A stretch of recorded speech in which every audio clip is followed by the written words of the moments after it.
خلقنا تفضيلا صدقت يا ربنا اللهم صل على এখানে দাঁড়িয়ে থাকা যাবে না, বসে পড়েন, সব বসে। وعلى آل سيدنا আপনি চেয়ার পিছিয়ে নিন। এই যে আপনি পিছিয়ে নিন। পিছান, আরো পিছান। ঠিক আছে।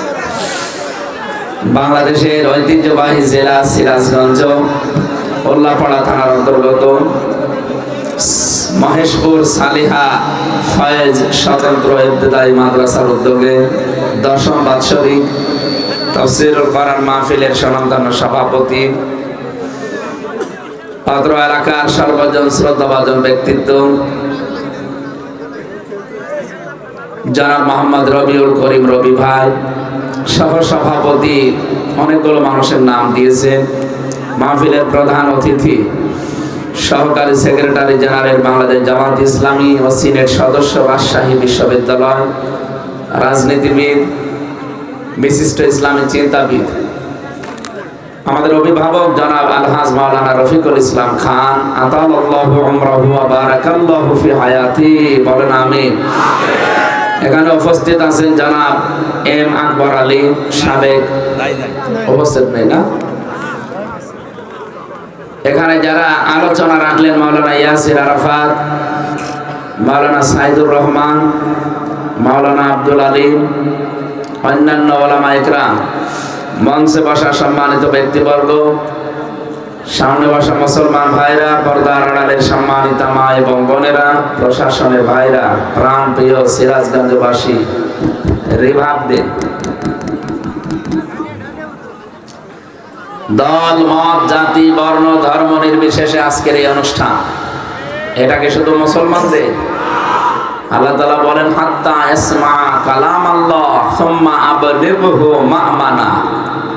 হে নবী, অমুসলিমরাও যদি কোরআনে কারীম শুনতে আসে, নিরাপত্তার সাথে তাদেরকে শোনার ব্যবস্থা করে দেবে এবং শোনা হয়ে গেলে বাড়ি যেন নিরাপদে যেতে পারে সেই ব্যবস্থা আপনি করবেন। সুতরাং আজকের এই আয়োজনে যারা সম্পৃক্ত, তাদের দায়িত্ব, যারা এসেছে সে যেই হোক, যে ধর্মের মানুষ হোক, তাকে কোরআনে কারীম শোনার ব্যবস্থা সুন্দরভাবে নিরাপত্তার সাথে আপনারা করে দেবেন। আপনাদের মেহমান আমরা সবাই। নবীজি বলেন, কেউ যদি আল্লাহ এবং আখিরাতে বিশ্বাস করে সে যেন মেহমানের সম্মান করে। আমরা মেহমান না আপনাদের? আজকে সিরাজগঞ্জের উল্লাপাড়ার এই মহেশপুর এলাকায় যারা বসবাস করছে, বহু এলাকা থেকে মানুষ এসেছে। কয়জন আছে এখানে? আমি সেই বিশ্ব রোড থেকে পর্যন্ত পুরাটাই মানুষ। আমরা অনেকক্ষণ এসেছি, কিন্তু আসতে দেরি হয়ে গেছে। আপনাদের মানুষের চাপে আর রাস্তায় কুয়াশা, সব দিক থেকে যারা এসেছে আমরা কোরআনের জন্য। এই মাইকের আওয়াজ তো সমস্যা, কি সমস্যা? কি রিভাব দেন, শুধু রিভাব, ওই ইকো কেটে দেন। হাদা বায়ানুল লিন্নাস হুদাল লিন্নাস। কোরআনে কারীম হচ্ছে পৃথিবীতে মানুষের জন্য। কাদের জন্য? কোন মানুষ? না না, ভালো মানুষ না। লিন্নাস, লাম শব্দ ব্যবহার করা হয় জীবিত মানুষদের জন্য। যদিও দুর্ভাগ্যজনক হলেও সত্য, এই 15.5 বছর আমরা জীবিত মানুষদেরকে আল্লাহর কোরআন তেমন শোনাতে পারিনি। যারা জীবিত মানুষদেরকে শোনানোর আয়োজন করতেন, আমাদেরকে নিয়ে আসতেন, এক শ্রেণীর মানুষ আছে বাধা দিত, বলতো জীবিত মানুষদের শোনানো যাবে না। অথচ ওই লোকটার মা বাবা মরে গেলে আমারে ডাক দিয়ে বলবে, হুজুর কোরআন পড়ি দিন। তাই আপনার বাবা মা তো মারা গেছে, মরে গেলে তো কোরআন পড়ে লাভ নেই। পড়ার দরকার ছিল যতদিন জীবিত ছিল। আল্লাহ সে পরিবেশ তুলে নিয়েছে, নতুন একটা পরিবেশ আমাদেরকে দিয়েছে। আমরা অন্তত জীবিত মানুষদেরকে এখন শোনাতে পারছি। আমাদের দায়িত্ব শোনার পরে কি মাইক কি ব্যবহার করেন আপনি? সমস্যা কি আপনার? এরকম আওয়াজ আসে কেন? ইকো বাদ দিয়ে খালি রিবাদ দেন। মাইক চালাতে পারেন না? না না না, মানে আপনি সেরকম অভিজ্ঞ না। ঠিক আছে, শোনা যাচ্ছে? সম্মানিত মুসলিম ভাই এবং বোনেরা, আমরা কোরআনে কারীম থেকে শুনতে এসেছি এই কারণে, নবীজির হাদিস হচ্ছে মানিত্তাবা আল হুদা বিগাইরিল কোরআন আদাল্লাহুল্লাহ, তিরমিজি শরীফের হাদিস। কোন মানুষ যদি কোরআন বাদ দিয়ে পৃথিবীর কোন জায়গায় যায় আর তার নিয়ত যদি ভালো থাকে যে আমি কিন্তু ভালো হওয়ার জন্য যাচ্ছি, কিন্তু সেখানে যদি কোরআন না থাকে, কোরআনের কর্মসূচি না থাকে, নবীজি বলেন আদাল্লাহুল্লাহ শব্দটা বাবে ইফাল থেকে এসেছে।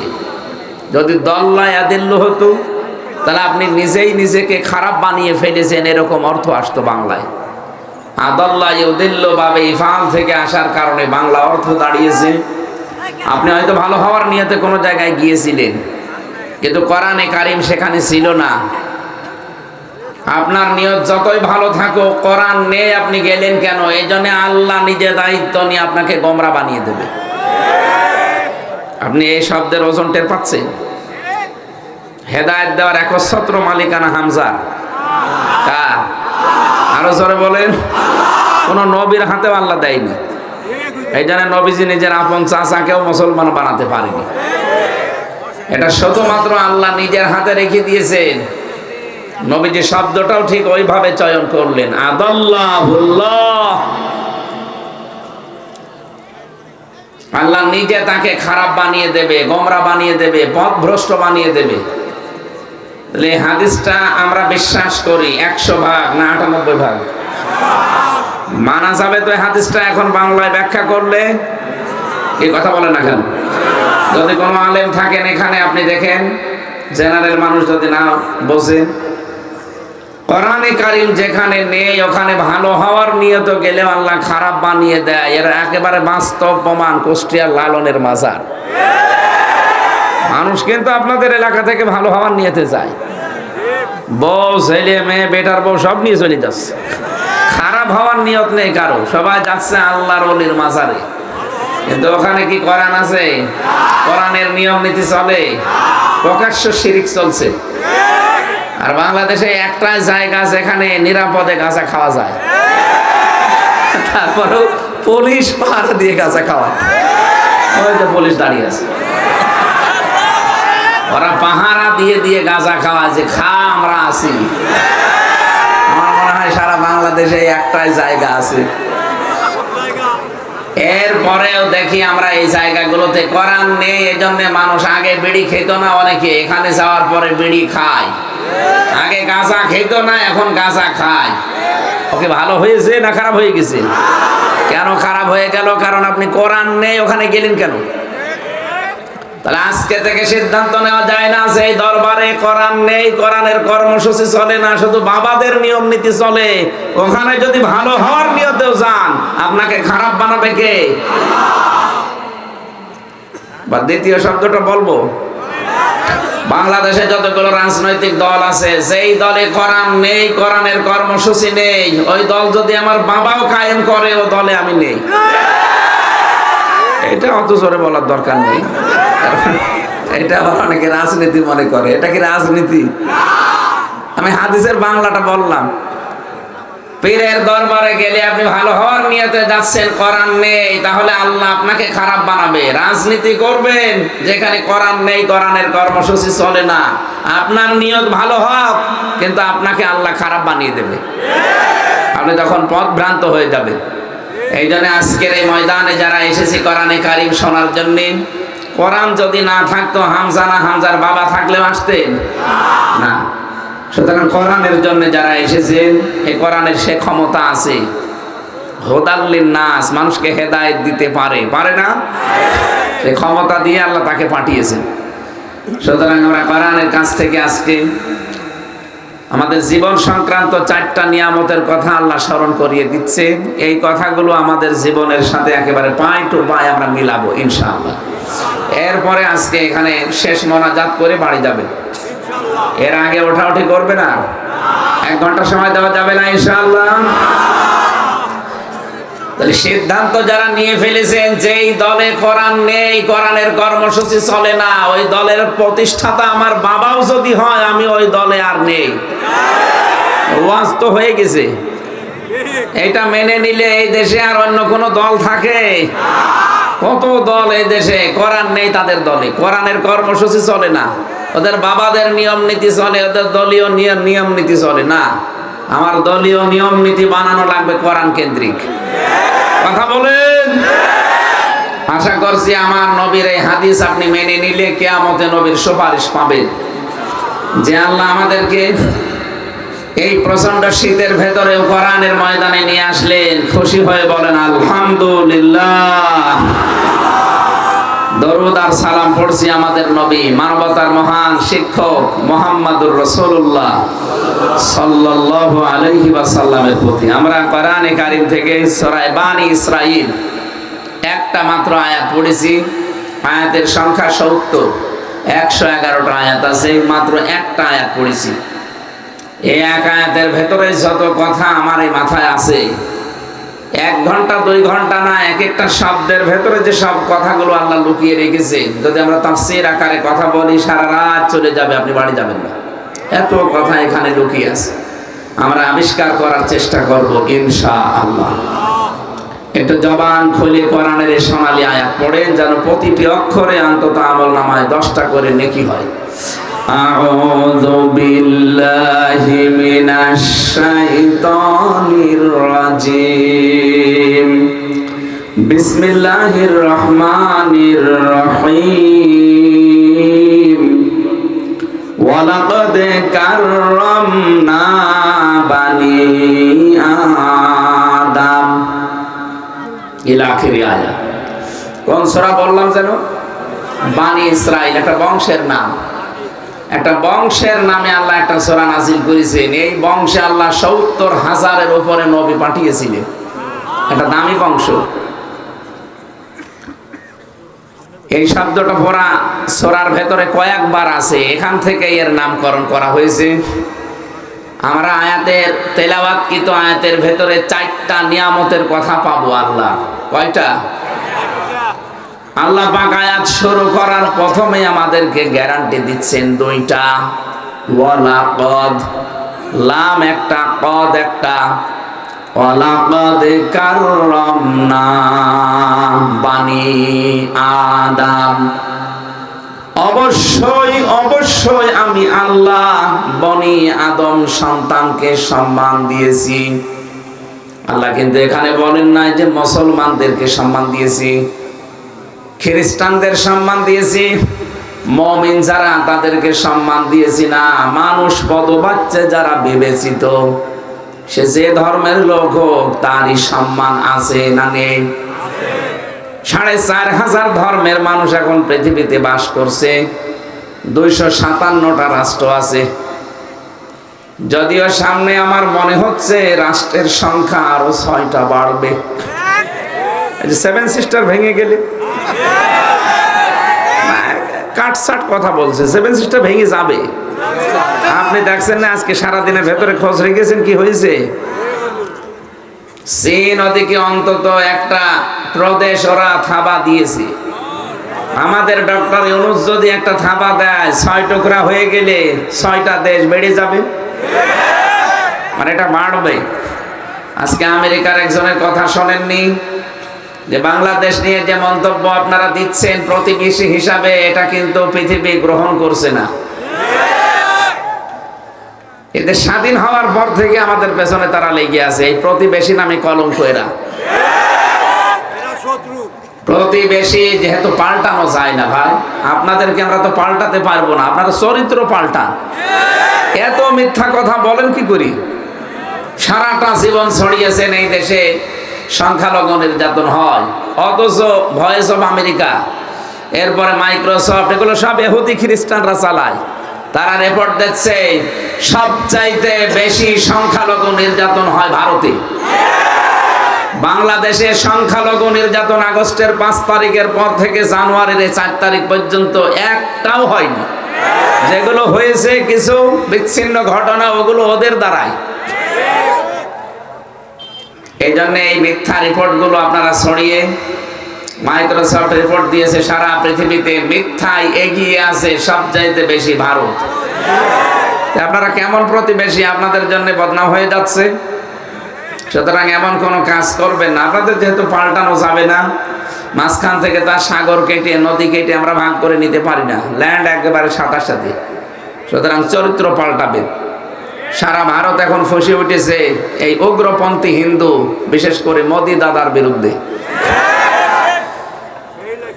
আপনি মানুষ নামে কলঙ্ক হয়ে যাচ্ছে, মানুষ পদবাচ্চা বিবেচিত, আপনি এটা থাকার যোগ্যতা হারিয়ে ফেলছে। আল্লাহ আপনাকে সম্মান দিয়েছে বনি আদম সন্তান হিসাবে, এই সম্মানটা ধরে রাখা দরকার না? আল্লাহ বলেন আমি বনি আদম সন্তানকে সম্মান দিয়েছি, এটা জীবিত থাকতে এমনকি মরার পরেও। একটা মানুষ যদি মারা যায় তাকে দাফন কাফন করা, তাকে কবরে দেওয়া, যদিও পুড়িয়ে ফেলা ঠিক না, অন্য ধর্মে যারা করেন এটা কিন্তু স্বাস্থ্যসম্মত না, বিজ্ঞানসম্মত না। আর কোরআন হাদিস তো বাদই দিলাম। কোথায় পেয়েছেন আপনাদের ধর্মীয় রীতি? এটা আপনাদের ধর্মেও লেখা নেই যে মানুষ পুড়িয়ে ফেলা লাগবে, এটা আপনাদের মানানো নিয়ম। হিন্দুদের যত ধর্মীয় গ্রন্থ আছে আপনি দেখবেন কোন জায়গায় মানুষ মরে গেলে পুড়িয়ে ফেলা লাগবে, কোন জায়গায় নেই। এই নিয়মটা ওরা বানিয়েছে। মানুষ মারা গেলে পর্যন্ত কান কেটে ফেলবেন, নাক কেটে ফেলবেন, জায়েজ আছে না? একটা মরা মানুষেরও আপনি কান কাটতে পারবেন না, নাক কাটতে পারবেন না, চোখ তুলতে পারবেন না, কারণ তার একটা সম্মান আছে, সে বনি আদম সন্তান। দুঃখজনক হলো সত্য, আমরা একটা জিনিস দেখে আশ্চর্য হলাম। যিনি পালিয়ে গেছে তিনি মেজর বজলুল হুদাকে একেবারে সরাসরি জবাই করেছে। আরে ভাই, মানুষটা মারা গেছে ফাঁসি দেওয়ার পরে, আপনি জবাই করতে গেলেন কোন কারণে? তার নাক কাটা, মুখ কাটা, চোখ তোলা তো জায়েজ নেই, আর আপনি সরাসরি গলা কেটে ফেললেন।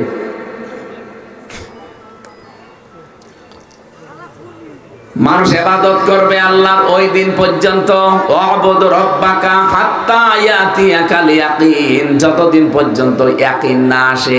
এখানে ইয়াকিন মানে মৃত্যু, ইয়াকিন মানে কি? যতদিন মরণ না আসে ইবাদত থেকে আপনি পরিত্রাণ পাবেন না। করাই লাগবে আপনাকে ইবাদত, মাস্ট বি, আপনাকে ইবাদত করে যাওয়া লাগবে মরণ পর্যন্ত। এরপরে আপনার দায়িত্ব নেই, মরে যাবেন, দায়িত্ব শেষ। দায়িত্ব এবার পালন করবে দুনিয়ার জীবিত যারা, তারা যদি আপনাকে কবরে না দেয়, তারা যদি আপনাকে জানাজা না করায়, মাটিতে না দেয়, তাহলে তারা গুনাহগার হবে। কথা বলে না কেন? আমার দায়িত্ব কোন পর্যন্ত? মরণ। কোন পর্যন্ত? মরণের আগ পর্যন্ত আমার যে সম্মান মর্যাদা আছে, মরণের পরও আমার সম্মান মর্যাদা আছে, কারণ আমি আদম সন্তান। এদের সম্মান নিয়ে সিনেমিনি খেলবা না, কারণ এদের সম্মান আমি দিয়েছি। কি দেখলাম আমরা এই 53.5 বছর হয়ে গেল এদেশে আদম সন্তানের কোনো সম্মান নেই। এদের সম্মান নিয়ে সিনেমিনে খেলা হয়। কথা বলে না কেন?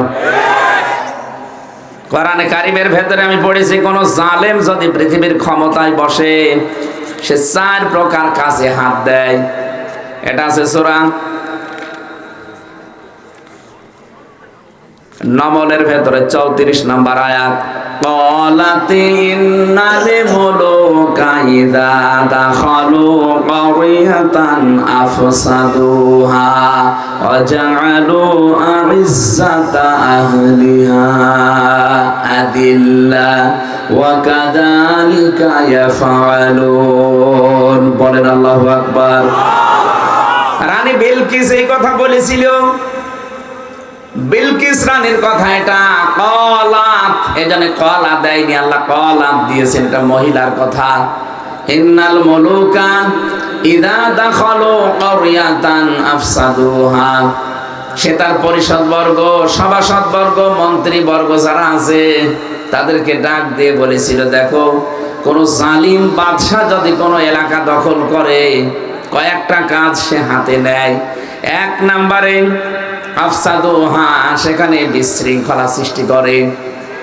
2 নম্বরে ওয়াজাআলু ইজ্জাতা আহলিহা দিল্লাহ, সেখানকার সম্মানিত যারা আছে তাদেরকে সে অপমান করে।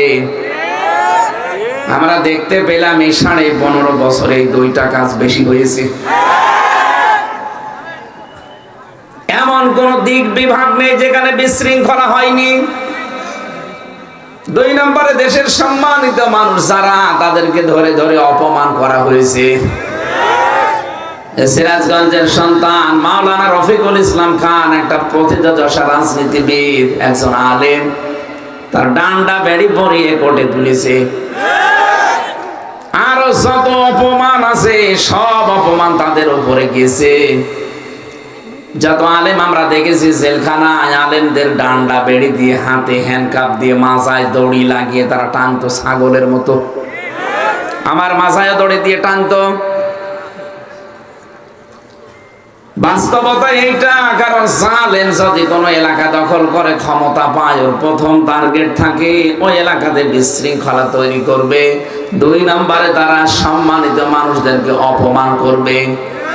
তামাম দুনিয়া যাকে সম্মান দেয়, শহীদ আল্লামা দেলাওয়ার হোসাইন সাইদি রহমাতুল্লাহ আলাইহি, তাকে পর্যন্ত তারা কত উল্টা পাল্টা মামলা দিয়ে কত হেনস্থা করেছে।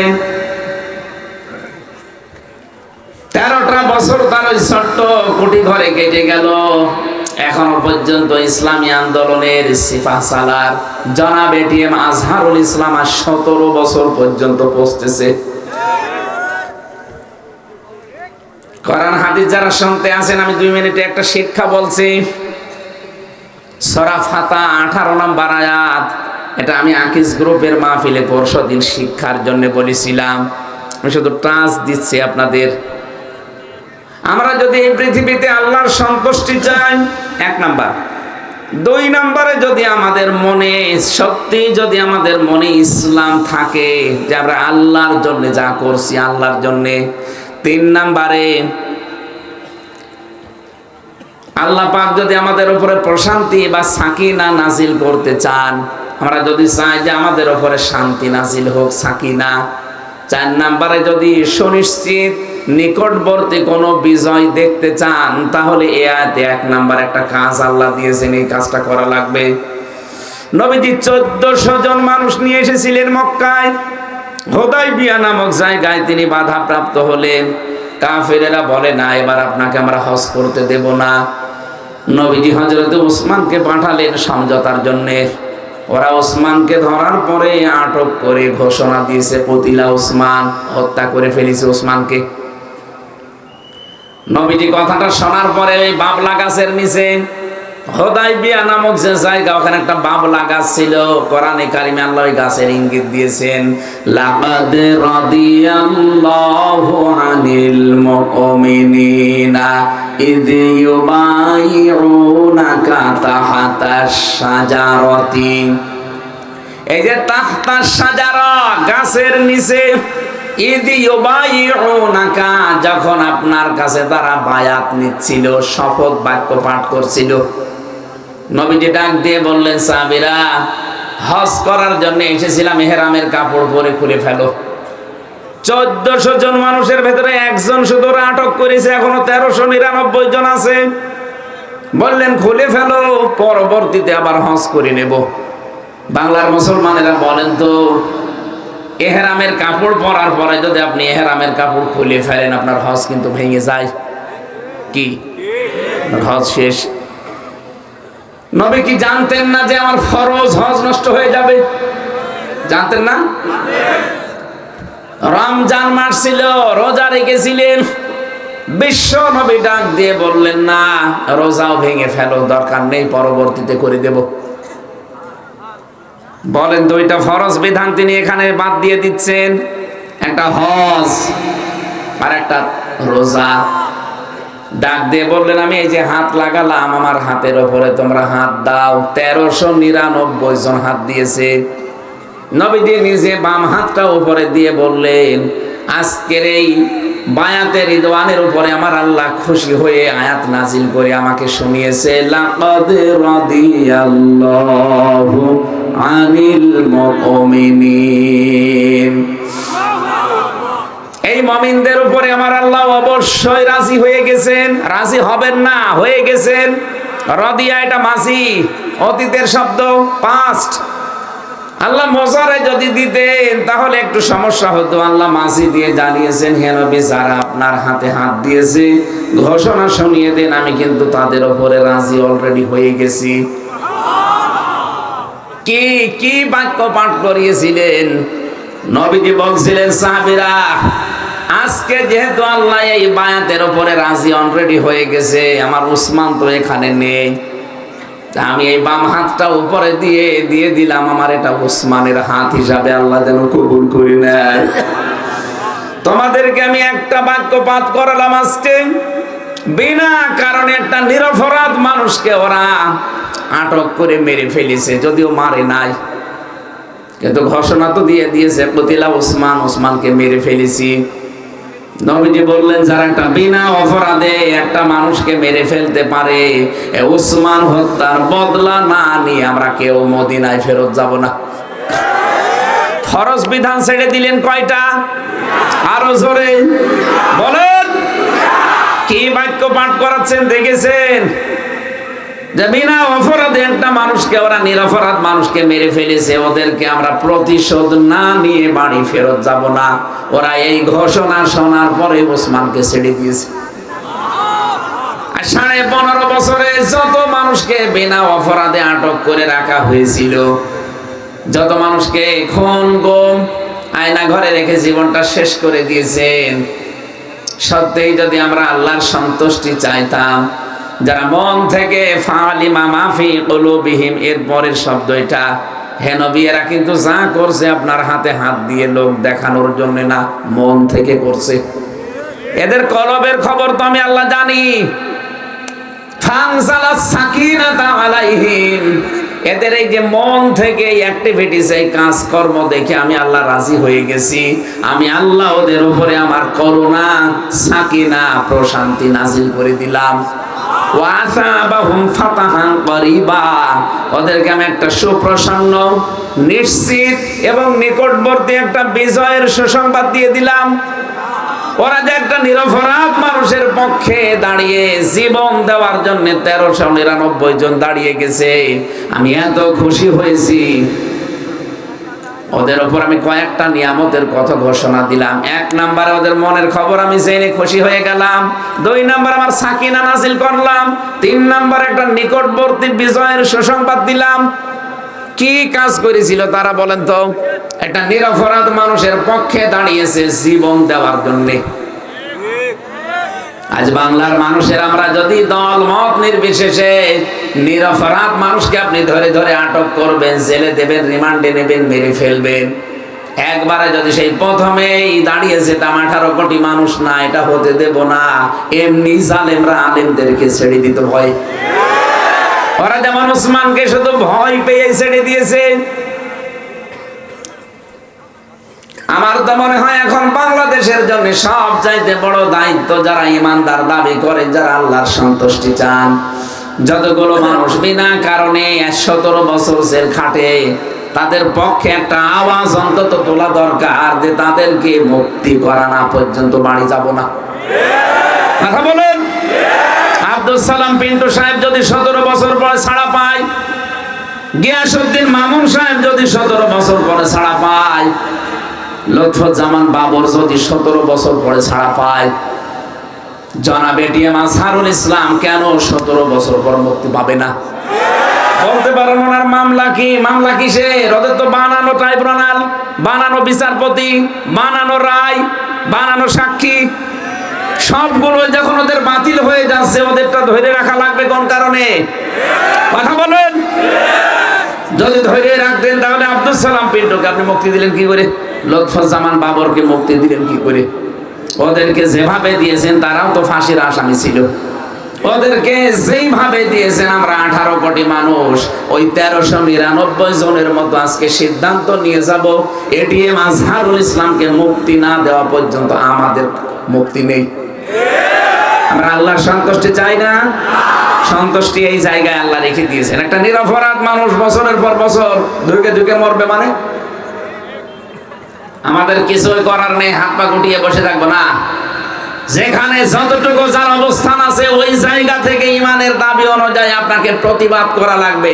নবীজি যেমন একটুখানি শক্ত হয়েছিলেন, ওরা ভয়তেই ছেড়ে দিয়েছে। আমরাও মনে হয় এরকম কিছু করলে বাংলাদেশে বহু নিরপরাধ মানুষ বিনা কারণে বছরের পর বছর জেলে আছে, বিভিন্ন জায়গায় কষ্ট পাচ্ছে। এই যে চাঁদাবাজি যারা করেন তাদের কারণে অনেকে জিম্মি হয়ে আছে। এই শক্ত হলে এমনিতেই ভয় পেয়ে জালেমরা চুপসে যাবে।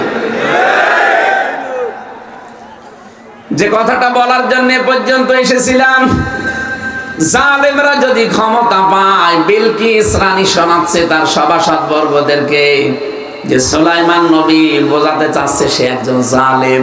উনি যদি আসে তাহলে ফিতনা সৃষ্টি করবে, ফাসাদ সৃষ্টি করবে, আর সম্মানিত তোমরা মানুষ যারা তাদেরকে ধরে ধরে অপমান করবে। তার মানে এই দেশে যারা এই কাজগুলো করলেন আপনি বিশ্বাস করতে পারেন আপনি একজন জালেম। কথা বলে না কেন? আগামীতে যারা আসবে তারা যেন বিশৃঙ্খল কোন পরিবেশ তৈরি না করে। ওয়ালা তুফসিদু ফিল আরদি বাদা ইসলাহিহা, সংশোধন হয়ে যাওয়ার পরে, শান্ত হয়ে যাওয়ার পরে অশান্ত করার জন্য যারা চেষ্টা করবে ওরা আল্লাহর টার্গেট। জালেম যেমন আল্লাহর টার্গেট। পরিবেশ শান্ত হয়ে যাওয়ার পরে কেউ যদি বিশৃঙ্খলা তৈরি করে, অশান্ত পরিবেশ বানানোর চেষ্টা করে, ভীতিপূর্ণ অবস্থান তৈরি করে, সেও আল্লাহর টার্গেট। ভালোই তো চলছিলাম আমরা, হঠাৎ করে আপনি কোথা থেকে নতুন নিয়ম চালু করে দিলেন সারা দেশে। এখন একযোগে বিভিন্ন জেলায় চলছে চাঁদাবাজি। একটা আতঙ্ক না? কথা বলে না কেন? গত পরশুদিন গাইবান্ধার জজের কাছে পর্যন্ত 50 লাখ টাকা চাঁদা চেয়েছে একজন। নিজেরা দোষ করে। এই যে কয়েকদিন আগে, 4-5 দিন আগে নারায়ণগঞ্জের বন্দরে, এতে 3-4 দিন আগে ঝিনাইদহের শৈলকুপায় নিজেরা কাজ কারবার করবেন আর একটা নিরপরাধ মানুষের উপরে দোষটা চাপিয়ে দেবেন। এ জাতি এখন আর আগস্টের 5 তারিখের আগে নেই, 5 তারিখ পার হয়ে গেছে। কালো চশমা আমাদের চোখে এখন আছে, এখন একেবারে ফকফকা দেখতে পাচ্ছি। জাতিকে কিন্তু আর পাগল ভাববেন না। সুতরাং আমরা যেন সাবধান হয়। আর গোয়েন্দা বিভাগের রিপোর্ট জানেন, আমি কয়েকদিন আগেও কথা বলেছি, তারা বলছিল যে সব আমাদের নখদর্পণে আছে, আমরা দেখছি এদেশে কে কেমন কাজ করে। আপনি কি মনে করছেন যে আমি নারায়ণগঞ্জের বন্দরে চাঁদা চেয়েছি রাত্রে কেউ জানে না? কে বলেছে জানে না? আপনি পায়খানায় বসে কি করেন তাও তারা দেখতে পায়। এমন কিছু তাদের হাতে আছে। আমি তো নিজের রিমান্ডে দেখেছি। আমার ম্যাডাম কথা বলেছে কোথায়, সে সাতক্ষীরায় একজনের কাছে, যে এই কাজটা করলে কেমন হয়। ওরা ভিডিও আকারে আমার রিমান্ডে দ্বিতীয় দিন দেখাচ্ছে, এই দেখেন। আপনি বলেন যে কিছু না, দেখেন তো আপনি যেখানে যা করছেন এখন তো আরো উন্নত। এই জন্য সাবধান, ওরা কিন্তু সব পর্যবেক্ষণ করছে, সব দেখতে পাচ্ছে কে কি করে। আপনি নিজের পায়ে এখন নিজে কোড়াল মারবেন না। বারবার ভিডিও মাত্র পাঠাচ্ছে, দেখছেন না যে থামেন থামেন, আর কত। সুতরাং নিজেরা কাজ কারবার উল্টা পাল্টা করে যদি কোনো সাধারণ মানুষ নিরপরাধ মানুষের উপরে চাপিয়ে দেন, সূরা নিসা 112 নম্বর আয়াত, ওমাই ইয়াকসিব খাতিআতান আও ইসমান সুম্মা ইয়ারমি বিহি বারিয়ান ফাকাদ ইহতামালা বুহতানা ওয়া ইসমান মুবিনা। আল্লাহ পাক বলেন অনেক মানুষ এমন আছে নিজে অন্যায় করে, আরে দোষটা একটা ভালো মানুষ নিরপরাধ মানুষের উপরে চাপিয়ে নিজে ভালো সাজে। আমার মনে হচ্ছে আয়াতটা বাংলাদেশে খাপের খাপ মিলে যাচ্ছে। অনেকে নিজের অন্যায় করছে, আর যে লোকটা কিচ্ছু জানে না তার উপরে দোষটা চাপিয়ে দিয়ে নিজে দেখছেন সাধু সাজতেছে। আল্লাহ বলেন এই লোকটা যেন প্রকাশ্য পাপের বোঝা বহন করে নিয়ে বেড়ায়। ও তো টের পাচ্ছেন না, কিন্তু জাতি টের পেয়েছে যে এইটাই পাপী। কথা বলেন। আল্লাহ আমাদেরকে তুমি বাঁচাও। বিশৃঙ্খলা যারা তৈরি করতে চায়, মানব জাতিকে যারা সম্মান দিতে চায় না, আল্লাহ নিজে তুমি সম্মান দিলে মানব জাতিকে, অথচ মানুষকে আর সম্মান অনেকে দিতে চায় না। মানুষের সম্মান কি করে নষ্ট করা যায় সেই চিন্তায় অনেকে 24 ঘন্টা লেগে আছে। আরে ভাই, আমি মাওলানা রফিকুল ইসলাম খানের বিরুদ্ধে যদি বাইরে কিছু বলি, যদি ওনার ভেতরে দোষ থাকেও, তাহলে হবে গীবত। কি হবে বলেন বলেন? ওনার ভেতরে যদি ওই দোষ থাকে, ওনার অগোচরে বললে ওটা হয় গীবত। যদি উনি মন খারাপ করে শুনলেন, কিন্তু যদি ওনার ভেতরে দোষ না থাকে, আমি বানিয়ে বানিয়ে ওনার উপরে দোষটা চাপিয়ে দেই, তাহলে এটা হবে তোহমত। এটা আরো মারাত্মক। আর বাংলাদেশে সবচাইতে বেশি হচ্ছে এখন তোহমত। বলেন, তোহমত এলাকায় যদি চালু হয় কি হয় জানেন? আপনাদেরকে সতর্ক করছি এই কারণে, কারণ এলাকায় যদি এরকম কেউ থাকেন, আপনি নিজেকে থামান। কারণ যারা গীবত করে, তোহমত লাগায়, এর কথা ওর কাছে লাগিয়ে মানুষের সম্পর্ক নষ্ট করে দেয়। এরা যদি কোনো এলাকায় বাস করে, ওই এলাকার মানুষের দোয়া কবুল আল্লাহ বন্ধ করে দেয়। সিরাজগঞ্জবাসী, এদিকে তাকান। হযরতে মুসা নবী আলাইহিস সালামের জামানার একটা ঘটনা পড়লাম হাদিসে। বৃষ্টি বন্ধ হয়ে গেছে, তিনি চাটিয়াল ময়দানে উম্মতদেরকে নিয়ে গেলেন, দোয়া করলেন। নামাজ আদায় করার পর, আল্লাহ বৃষ্টি দাও। 3 বার আল্লাহর পক্ষ থেকে আওয়াজ এসেছে, না বৃষ্টি হবে না। হযরতে মুসা তো আবেগপূর্ণ নবী ছিলেন, বারবার খালি প্রশ্ন করতেন। ডাক দিয়ে বলে, রব্বুল আলামিন বৃষ্টি দেবে না মানে এগুলো নয়, আমার উম্মত, আমার মায়া লাগে। তোমার তো বান্দা, তোমার মায়া লাগে না? আল্লাহ বলেন, মায়া লাগে কিন্তু বৃষ্টি দেব না। মায়া লাগে বৃষ্টি দেবে না মানে না, হ্যাঁ, তুমি যাদেরকে নিয়ে দোয়া করছিলে, এদের ভেতরে নামিমা, তালা তালি করা, এর কথা ওর কাছে লাগানো, এরকম একজন লোক আছে। এ যতক্ষণ তোমার এই মোনাজাতে হাত তুলবে, তুমি নবী হওয়ার পরও তোমার দোয়াও কবুল হবে না। হযরত মুসা বললেন, আল্লাহ তুমি শুধু নাম বলো, কি করি দেখো। না, আমি নাম বলবার তুমি সবার সামনে অপমান করবা, আমি নাম বলবো না। হযরত মুসা বলে, আল্লাহ আমি কিভাবে বুঝবো? আমি তার আলিম বিযাতিস সুদূর না, যে মানুষের মনের খবর জানি। আল্লাহ তাআলা বললেন, তোমাকে একটা বুদ্ধি দেই, সবাইকে নিয়ে তুমি তওবা করবা, তাহলে ওই লোকটাও তওবা করবে। তওবা করার পরে আমার কাছে কিছু বলো, দেখি আমি কি করি। মানে চাটিয়াল ময়দানে গেলেন, উম্মতদেরকে জানালেন, এখানে একজন তালাতালি করা লোক আছে, মানুষের সম্মান নিয়ে সিনেমিনি খেলে, সম্পর্ক নষ্ট করে, এর কথা ওর কাছে লাগাই, কিন্তু কে আছে এটা আমি জানি না, তবে আছে। সেই লোকটা যতক্ষণ পর্যন্ত এখানে থাকবে, আমাদের কারো দোয়া কবুল হবে না। এই জন্য আমরা চাই, এখন আমরা তাওবা করব, সেই লোকটাও যেন আমাদের সাথে তওবা করে। তাওবার নিয়ম কিন্তু 3টা, আপনারা জানেন হয়তো। তাওবা 1 নম্বরে স্বীকৃতি দেওয়া, 2 নম্বরে অনুশোচনা করা, অনুতপ্ত হওয়া, 3 নম্বরে জীবনে এই কাজ আর করবো না বলে ফিরে আসা। কথা বুঝতেছেন? হযরতে মুসা তাওবা করালেন তাদেরকে। এই 3টা শর্ত মেনে যখন সবাই তাওবা করেছে, তাওবা করার পরে ওই লোকটাও তো ওইভাবে তাওবা করে ফেলেছে। এবার তিনি হাত তুললেন, সঙ্গে সঙ্গে আমার আল্লাহ বৃষ্টি নাযিল করে দিলেন। এত বড় পাওয়ারফুল নবী, যাকে কালিমুল্লাহ বলা হয়, তার দোয়াও কবুল হয় না। খালি সাথে তালাতালি করা, সম্পর্ক নষ্ট করা একটা লোক ছিল। এখানে যদি এরকম কেউ থাকেন, গীবত করেন, তহমত লাগান, এর কথা ওর কাছে লাগিয়ে মানুষের সম্পর্ক নষ্ট করে দেন, আপনি চলে যান, নয়তো এ মাহফিল মাঠে মারা যাবে। আপনি থাকলে আমি হামজা না, রফিক খান না, কাবা শরীফের ইমাম বসিয়ে থাকলেও দোয়া কবুল হবে না। এখানে আশা করছো আপনি চলে যাবেন, ওই যে চলে যাচ্ছে, যা ও চলে যায়, যাক, ও মনে হয় তালাতালি করে।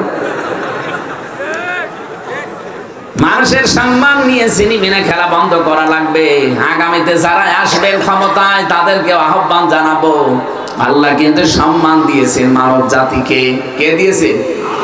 এদের সম্মান নষ্ট করলে আল্লাহর আরশ পর্যন্ত কেঁপে যায়। এই জন্য জালেমদের পতন ত্বরান্বিত হয়েছে। এই 15.5 বছরে আর যাই করুক, বহু মানুষের সম্মান নিয়ে তারা সিনেমিনি খেলেছে। এই কথা বলছে না কেন? এত দামি জিনিস এটা। ওয়ালাকাদ কাররামনা বানি আদম, অবশ্যই আমি বনি আদম সন্তানকে সম্মান দিয়েছি। এখানে ফাইল, কর্তা সরাসরি আল্লাহ নিজে। আল্লাহ বলেন, আমি নিজে তাদেরকে সম্মান দিলাম। বিশ্বনবী নিজে সম্মান দিয়েছেন। একটা ইহুদির লাশ যাচ্ছিল, নবীজি দাঁড়িয়ে গেলেন। সাহাবীরা বলে, হুজুর দাঁড়ান, এটা ইহুদির লাশ। নবীজি বললেন, ইহুদি তাতে কি, সে তো আদম সন্তান। আমি দাঁড়িয়েছি আদম সন্তানের সম্মানে, কারণ আল্লাহ তাকে সম্মান দিয়েছেন। আর আপনি একটা ইহুদিকে দেখে নবীজি যদি সম্মান দিতে পারেন, আপনি কি করেন? আপনি সম্মানিত মানুষদেরকে অসম্মান কি করে করা যায়?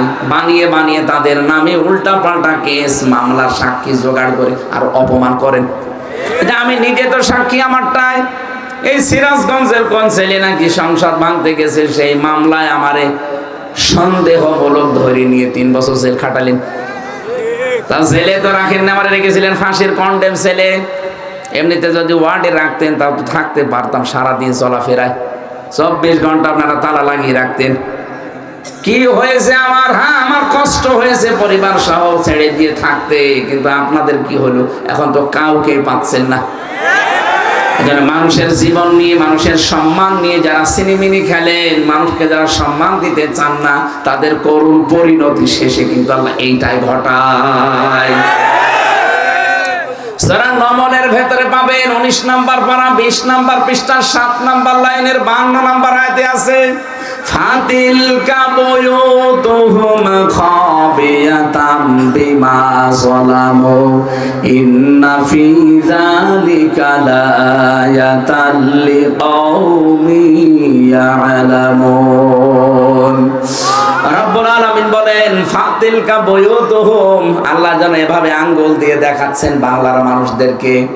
যদিও আয়াতটা নাজিল হয়েছে লূত নবী আলাইহিস সালাম সম্পর্কে, কিন্তু আয়াতটার ভেতরে ফা আছে প্রথমে।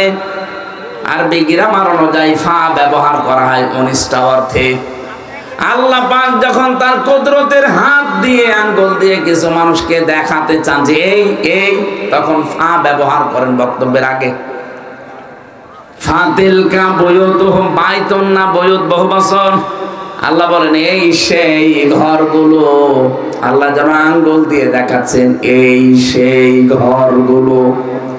এটা এসটি ইমামের ঘর, এটা হানিফের ঘর, এটা ইনুর ঘর। নাম যদিও নেই, আমার মনে হয় আল্লাহ নাম দিলে দিতে পারতো। এখন যদি আয়াত নাজিল হতো নাম দিত।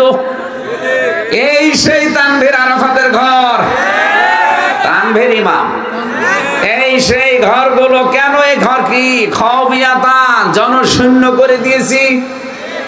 আপনি হানিফের বাড়ি যান কুষ্টিয়ায়, ওটা এখন টয়লেট হয়ে গেছে। হ্যাঁ, 4-5 জন একসাথে যায়, কেউ এদিকে কেউ এদিকে কেউ এদিকে, মনে হচ্ছে যে জামাত বদ্ধ টয়লেট চলছে। এমনিতে আল্লাহ এটা করেনি। আল্লাহ বলেন বিমা যালামু, এদের জুলুমের কারণে আমি এটা করেছি। কারণ এই ঘরে বসে বসে তারা জুলুমের দুর্বিসন্ধি করত, ষড়যন্ত্র করত। কাকে সকালে ধরিয়ে দেবে, কার বিরুদ্ধে মিথ্যা সাক্ষী দেবে, এই কথা বলছে না কেন? নাকি দেশে ছিল না এটা? সারা দেশের অবস্থায় আমি দেখছি 630টা থানায় আমি গেলাম এবছরে। প্রায় জায়গায় যে দেখি জালেমদের বাড়ি ঘর সব একই অবস্থা। আল্লাহ তাআলা বলেন ফাকুতিয়া দাবিরুল কওমিল্লাযিনা যালামু। কুতিয়া এটা মজুর, এর ফাইল জানা নেই। জালেমদের শিকড় গড়ে বাড়ি ঘর সব ধ্বংস হয়ে গেছে। কে করেছে ফাইল যেহেতু জানা নেই, কেউ জানে না। হানিফ সাহেবের বাড়ি দেখেন, পায়খানার প্যান পর্যন্ত মানুষ খুলে নিয়ে চলে গেছে, কিন্তু কে নিয়েছে কেউ জানে না। সেদিন গিয়েছিলাম কিশোরগঞ্জে, সব চাইতে বড় বাড়ি যেটা জালেমদের দুর্বিসন্ধি হতো, যেখানে বসে বসে, যেখানে মানে সেই টর্চার সেল পাওয়া গেছে, ওই ঘর এখন দেখলাম উজাড় গৃহ হয়ে গেছে, পরিত্যক্ত। এখন ড্রাইভার গাড়ি থামিয়েছিল, আমি দেখলাম 4-5 জন ঢুকতেছে প্রসাব করার জন্য। এ পর্যন্ত আল্লাহ জালেমদের শেষ করে দিয়েছেন। পরেরটা আমাদের জন্য না, পরের আয়াত বলবো না। সূরা নমল 52 নম্বর আয়াত, বাড়ি যায় মিলিয়ে দেখবেন বাংলা তাফসীরে। ইন্না ফি যালিকা লায়াতাল লিকাউমিন ইয়ালামুন। রব্বুল আলামিন বলেন এখানে লামে তাকিদ আছে। এই এদিকে তাকা। অবশ্যই এর ভেতরে শিক্ষা আছে। যারা জ্ঞানী তাদের জন্য কি শিক্ষা আমাদের? জালেমদের এত বড় বিশাল বিশাল শিকড় যদি আল্লাহ কেটে তাদের বাড়ি ঘর পর্যন্ত আর শ্মশান বানিয়ে দিতে পারে, আগামীতে যারা এই চিন্তায় আছেন যে চেয়ার আগে পাই, এই চিন্তা করে যদি কেউ জুলুম করা শুরু করেন, 5 বছর পরে আপনার বাড়িও গণ টয়লেট হয়ে যাবে। এই জন্য চিন্তা ভাবনা করে জীবন চালাবেন। আপনি কি মনে করেছেন আপনাকে কন্ট্রোল করার কেউ নেই? আল্লাহ বনি আদম সন্তানকে যেহেতু সম্মান দিয়েছেন, তার সম্মান রক্ষা করে চলবেন। আপনার আদর্শের বাইরে গেলে তার সম্মান নষ্ট করবেন কোন কারণে? আজ কত উল্টা পাল্টা দোষ আজ ইসলাম পন্থীদের উপরে চাপিয়ে তাদের সম্মান নষ্ট করার একটা ঘৃণ্য খেলায় লেগেছে অনেকে। আশা করছে আপনারা থামবেন, নাই তো জাতি কিন্তু সব বোঝে। বললাম না এখন আর চশমা চোখে নেই, চশমা এখন খুলে ফেলেছে। হা করলে হাসাদা নাই হালসা কি? আমরা এই জন্য আপনাদের সতর্ক করছি, আমরাও সতর্ক হচ্ছি। সামনে যারা আমরা আদম সন্তানকে আল্লাহ নিজে সম্মান দিলেন, আপনি সম্মান দেবেন না মানে?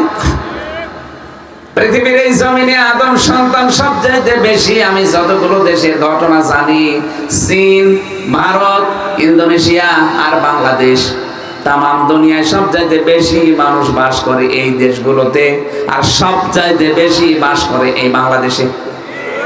অল্প জায়গার ভেতরে এত মানব সন্তান আল্লাহ দিয়েছেন। পৃথিবীর অন্যান্য রাষ্ট্রের দিকে তাকান, এখন মানুষ হলে তাদেরকে টাকা পয়সা দেওয়া হয়।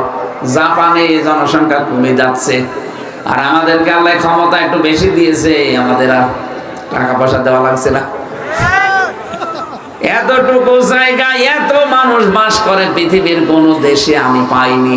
চীন অনেক বড় দেশ, ভারত অনেক বড় দেশ, ইন্দোনেশিয়া অনেক বড় দেশ, বাংলাদেশ একেবারে এতটুকু জায়গায় 18 কোটি মানুষ আমরা এখন।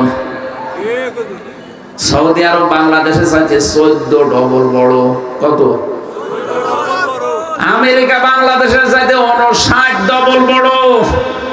59টা বাংলাদেশ জোড়া দিলে যত বড় হবে এক আমেরিকা একা এত বড়, কিন্তু জনসংখ্যা এ দেশের মতো এত ঘন না। আল্লাহ পাক আমাদের জনসংখ্যা দিয়েছেন, এটা জনসম্পদে পরিণত করা লাগবে। আর জনসম্পদে পরিণত করার জন্য পরের এই 3টা বিষয় আমাদের মানা লাগবে। রব্বুল আলামিন বলেন ফিল বাররি ওয়াল বাহার, জলে স্থলে তোমাদেরকে আমি আল্লাহ ভ্রমণ করার জন্য, চলাফেরা করার জন্য যে বাহনগুলো দিয়েছি, পানিতে এবং আকাশে, এই বাহনগুলোর যে সঠিক ব্যবহার, এই শব্দটা এত গুরুত্বপূর্ণ এখন বাংলাদেশের জন্য। ফিল বাররি ওয়াল বাহার, জলে এবং স্থলে যে যানবাহনগুলো আছে, এই যানবাহনগুলো চালানোর জন্য এর সঠিক পদ্ধতিতে ব্যবহার করার জন্য কিছু নীতি এখানে আছে, প্রায় 7টার মতো। আল্লাহ রাব্বুল আলামিন প্রথম নীতি দিচ্ছেন, এটা চলতে হবে আমি আল্লাহর নামে। এজন্য পানিতে যেগুলো চলবে ওগুলো পড়বেন আপনি বিসমিল্লাহি মাজরিহা অমরসাহা ইন্না রাব্বি লাগফুরুর রহিম। এটা নৌকা বলেন, ফেরি বলেন, স্টিমার বলেন, জাহাজ বলেন, পানিতে যেগুলো চলবে, নৌযান, জলযান, এগুলোর জন্য এই দোয়া পড়া প্রথম নিয়ম দিয়েছেন আল্লাহ। 2 নম্বরে আকাশে যেগুলো চলবে শূন্যে, ওর জন্য আল্লাহ সূরা যুখরুফের ভেতরে একটা কথা দিয়েছেন, সুবহানাল্লাযী সাখখারা লানা হাদা ওয়া মা কুন্না লাহু মুকরিনিন ওয়া ইন্না ইলা রাব্বিনা লামুনকালিবুন। 7টার ভেতরে প্রথম হচ্ছে দোয়া দিয়ে আরম্ভ করবেন। 2 নম্বরে ওয়াল ফুলকিল্লাতি তাজরি ফিল বাহরি বিমা ইয়ানফাউন নাস, এই যে বিশাল বিশাল এই নৌকা, নৌযান, জলযান গুলো চলে, এগুলোর ভেতর আমি মানুষের উপকার লুকিয়ে রেখেছি। এক দেশ থেকে আরেক দেশ, এক মহাদেশ থেকে আরেক মহাদেশে এই পানি পথে মানুষের চলাফেরা, মানুষের বাহন হিসাবে, এবং সম্পদগুলো এদিকে ওদিকে পার করার জন্য, মালামালগুলো পার করার জন্য আমি আল্লাহ এই ব্যবস্থাটা রেখেছি।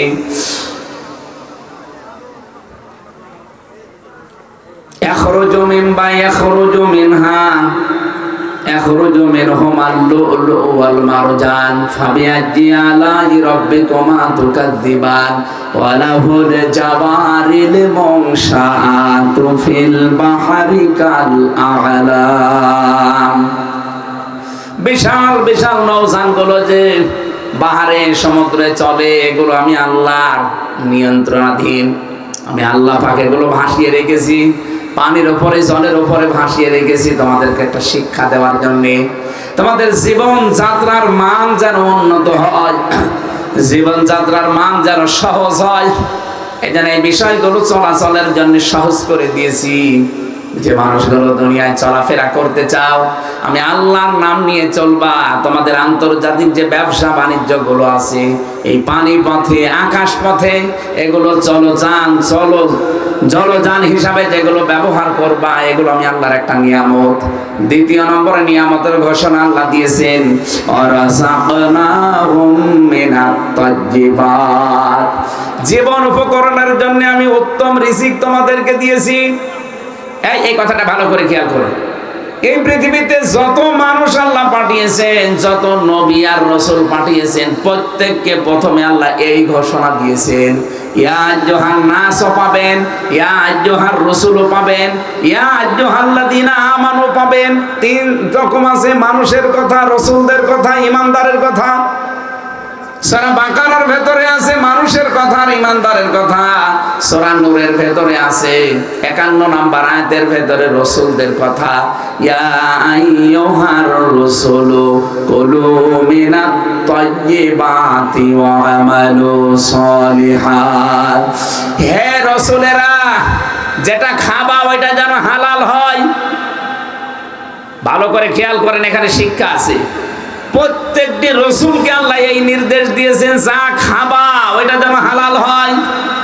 ঈমানদারকে আল্লাহ ডাক দিয়ে জানিয়েছেন, ইয়া আইয়ুহাল্লাযীনা আমানু কুলু মিন তাজ্জিবাতি মা রাযাকনাকুম ওয়াশকুরু লিল্লাহ ইন কুনতুম ইয়্যাহু তা'বুদুন। সূরা বাকারা 172 নম্বর আয়াত। যারা ঈমানের দাবি করো তাদেরকে বলছি, আগে হালাল খাও, এরপরে আমি আল্লাহর শুকরিয়া আদায় করো। তাহলে হালাল খাওয়ার কথা আগে, শুকরিয়া আদায় করার, ইবাদতের কথা পরে। আমরা অনেক মানুষ এটাকে উল্টিয়ে ফেলি, আগে আকাম কোকাম করে, উল্টা পাল্টা করে, সম্পদ বিশাল পাহাড় জমাই, এরপরে দরবেশের মতো হজ করে আসি। কথা বলেন কেন? 36,000 কোটি টাকা আপনি মারিং কাটিং করলেন, এখন যদি 14 বার না 28 বার হজ করেন, আপনার হজ হবে না। আগে টাকাগুলো ফেরত দেন। কত মানুষ এই দেশ থেকে দেখি মানুষের সম্পদ আত্মসাৎ করে, ভাইয়ের জমি ফাঁকি দেয়, বোনের জমি ফাঁকি দেয়, টাকা পয়সা মানুষের মেরে খায়, আর কাবার গিলাপ ধরে যে কান্নাকাটি করে। আপনি টাকা মারেন কোথায় আর কান্দেন কোথায়? 6000 কিলোমিটার দূর এখান থেকে কাবা শরীফ।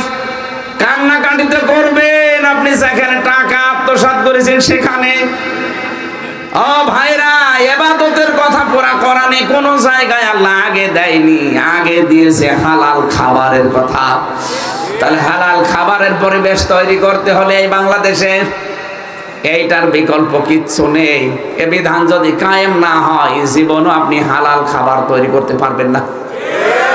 এজন্য হাদিস হচ্ছে, মান করাল কোরআনা ফাস্তাজহারাহু, যে ব্যক্তি কোরআন পড়ে আর কোরআনকে ইজহার করার চেষ্টা করে। ইজহার মানে, এজহারের 27টা অর্থ আছে, কোন জায়গায় পেয়েছি 33টা। এজহার মানে স্পষ্ট করা, এজহার মানে প্রকাশ করা, এজহার মানে দাঁড় করানো, এজহার মানে কায়েম করা, এজহার মানে বিজয় করা।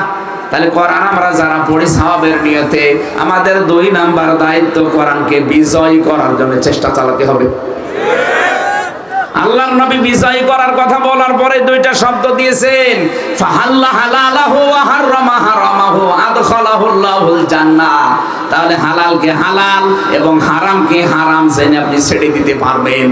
এইজন্য এই বিধান যতদিন কায়েম না হয়, বাংলাদেশে আপনি হালালকে হালাল জানার পরও মানতে পারবেন না, হারামকে হারাম জানার পরও ছেড়ে দিতে পারবেন না। এই কথা বললেন না কেন? এদেশে এমন অনেক জায়গা নেই যেখানে হালালকে হালাল জানার পরে মানা যায় না। বলেন বলেন, হারামকে হারাম জানার পরও ছেড়ে দেওয়া যায় না। এই যে পুলিশ ভাইগুলো দাঁড়িয়ে আছে, এই গাড়িটা আমার যে গাড়ি, এখান থেকে যদি কুষ্টিয়া যায় রাস্তার ভেতরে ৩-৪ জায়গায় ধরবে, গাড়ি আটকিয়ে বলবে হুজুর দোয়া চাই। কিসের দোয়া? তো করে আসলাম। বলে না, যে দোয়া নিয়ে আসলেন। এখন ৫-৬ জন করে যদি ওদের চা খাওয়ার টাকাও দেওয়া লাগে, আমি তো দেই মাঝে মাঝে। বলেন তো ৫ জায়গায় যদি ধরে ১,০০০ করে দিল, ৫,০০০ শেষ।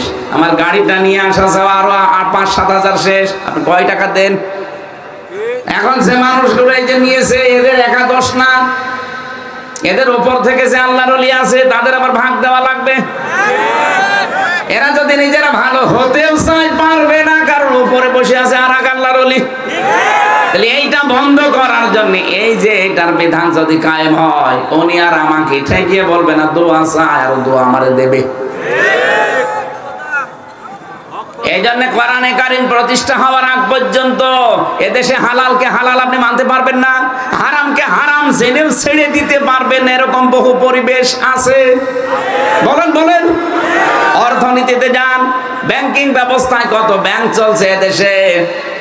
ইসলামী অর্থনীতির ভেতরে মোশারাকা আছে, মোদারাবা আছে, মোরাবাহা আছে, বায়ে সালাম আছে, বায়ে ইস্তেসনা আছে, বায়ে মুআজ্জাল, 28টা নিয়ম নীতি আছে, একটাও আমরা জানি না। বাংলাদেশে যদি ইসলামী ব্যাংকিং কারবার যেটা আছে, জাকাত ভিত্তিক অর্থনীতি আমরা কায়েম করে দিতে পারি, তাহলে সোনালী, চৈতালি, রূপালী যত ব্যাংক আছে সব চলবে ইসলামের নিয়মে। আপনি ইসলামী অর্থনীতি পুরাটা তখন আপনার ইবাদত হিসাবে গণ্য হয়ে যাবে। আপনি হালালকে হালাল জেনে মানতে পারবেন, হারামকে হারাম জেনে মাস্ট বি ছেড়ে দিতে পারবেন। অনেককে ভয় দেখানো হচ্ছে যদি ইসলাম এসে যায় এদেশে, তুমি যে লাল পানি খাও খেতে পারবা না, ডাল খাও, তুমি যে একটু বিড়ি খাও, কে বলেছে আপনি খেতে পারবেন না? পারবেন। এখন যদি এই সিরাজগঞ্জ মহেশপুর যে মসজিদ আছে, ওর ভেতরে আপনি নামাজে গেলেন, এই 4 দেওয়ালের মাঝে থাকাকালীন যদি আপনার বিড়ির নেশা আসে, খেতে পারবেন? কেন? আপনার বিবেকে বাধা দেবে, কারণ পরিবেশটা এরকম। কথা বলেন না কেন? ওখানে পরিবেশটা এরকম, আপনি বিড়ি খেতে পারবেন না। খেতে চাইলে বাইরে যেয়ে খাওয়া লাগবে। ইসলাম যদি 56,000 বর্গ মাইলে কায়েম হয়ে যায়, আল্লাহর কসমে কোরআন এমন পরিবেশ তৈরি করে দেবে মসজিদের মতো, আপনার বিড়ি খাওয়ার নেশা আসলেও খেতে মনে চাইবে না, ঘৃণা জন্মিয়ে যাবে। আপনার ডাল খেতে মনে চাইবে না, লাল পানি খাওয়ার মনই আসবে না, কারণ পরিবেশই ওই রকম। সবাই চলছে আল্লাহর বিধান মতো, আপনি একা উল্টা পাল্টা চলতে পারবেন না। এই জন্য যে ব্যক্তি কোরআন পড়ে আর কোরআনকে ইজহার করার জন্য, বিজয় করার জন্য চেষ্টা চালায়, তখন হালালকে হালাল মানে, হারামকে হারাম মেনে ছেড়ে দেয়। আদখালাহুল্লাহুল জান্নাহ, আদখালা ইদখিলু, এটা মাজি। নবীজি বলেন তাকে যেন আল্লাহ জান্নাতে দিয়ে দিয়েছে। তাকে আল্লাহ জান্নাতে দেবে তা না, তাহলে তো মোজারে দিত। তাকে জান্নাতে দিয়ে দিয়েছে। প্রশ্ন আসতে পারে, মরলাম না, জান্নাতে চলে গেলাম কি করে? আরে ভাই, কোরআন বিজয়ী থাকলে হালালকে হালাল, হারামকে হারাম জেনে যদি ছেড়ে দিতে পারেন, এমন একটা মিনি জান্নাতের পরিবেশে দেশে তৈরি হয়ে যাবে, আল্লাহর কসম আপনার মনে হবে আমি জান্নাতে আছি। এই কথা বুঝতেছেন? এজন্য উত্তম রিজিকের ব্যবস্থা আগে আমাদের করা লাগবে। আল্লাহর এই নিয়ামত আমরা পারছি না। ফাদ্দালনাহুম আলা কাসীরিম মিম্মান খালাকনা তাফদীলা। এই পৃথিবীতে বহু সৃষ্টির উপরে তোমাদের মর্যাদা আমি আল্লাহ দিয়েছি। যত সৃষ্টি আপনি দেখতে পান 18,000 মাখলুকাতের উপরে, সবার ভেতরে আল্লাহ আশরাফুল মাখলুকাত আমাদের বানিয়েছেন। আমাদের মর্যাদা সম্মান যেহেতু বেশি, এটা ধরে রাখার জন্য আল্লাহর বিধানের বিকল্প আর কিছু নেই। আশা করি যে ছোট্ট কথায় আপনি বুঝে ফেলেছেন। আমরা কোরআনকে ইজহার করতে চাই, বিজয় করতে চাই এই জমিনে। চর্ম চোখে আল্লাহ যেন এটা দেখে মরার তৌফিক দেন, বলেন আমিন। আদ-দুনিয়া কুল্লুহা মাতাউন ওয়া খায়রু মাতাইদ দুনিয়া ইমরাতুস সালিহা। এই পৃথিবীতে সব কিছু সম্পদ, উত্তম সম্পদ আল্লাহওয়ালা মেয়ে মানুষ। আল্লাহওয়ালা মেয়ে মানুষ ওইটা যার দিকে তার স্বামী তাকালে স্বামীকে আনন্দ দেয়। স্বামী যখন বাইরে যায় নিজের ইজ্জত আবরুকে হেফাজতে রাখে। স্বামী যদি দিনের কাজ করে তাকে সাহায্য সহযোগিতা করে, সাপোর্ট দেয়, উৎসাহ দেয়। স্বামী যেটা পছন্দ করে জীবন থাকতে ওটা মেনে নেয়। আল্লাহ আমাদের মেয়েদেরকে এই 4টা কাজ করে হযরতে খাদিজাতুল কুবরার সাথে জান্নাতবাসী হওয়ার তৌফিক দিন, আমিন। আর 12টা 5 এখন তাহাজ্জুদের সময়, আমি মুনাজাতের মাধ্যমে আজকে শেষ করে দিচ্ছি। আল্লাহুম্মা আমিন। লা ইলাহা ইল্লা আনতা সুবহানাক ইন্নী কুনতু মিনাজ জালিমিন। রব্বুল আলামিন, রাত 12টা পার হয়ে গেছে, যেভাবে তোমার বান্দা বান্দিরা বসে আছে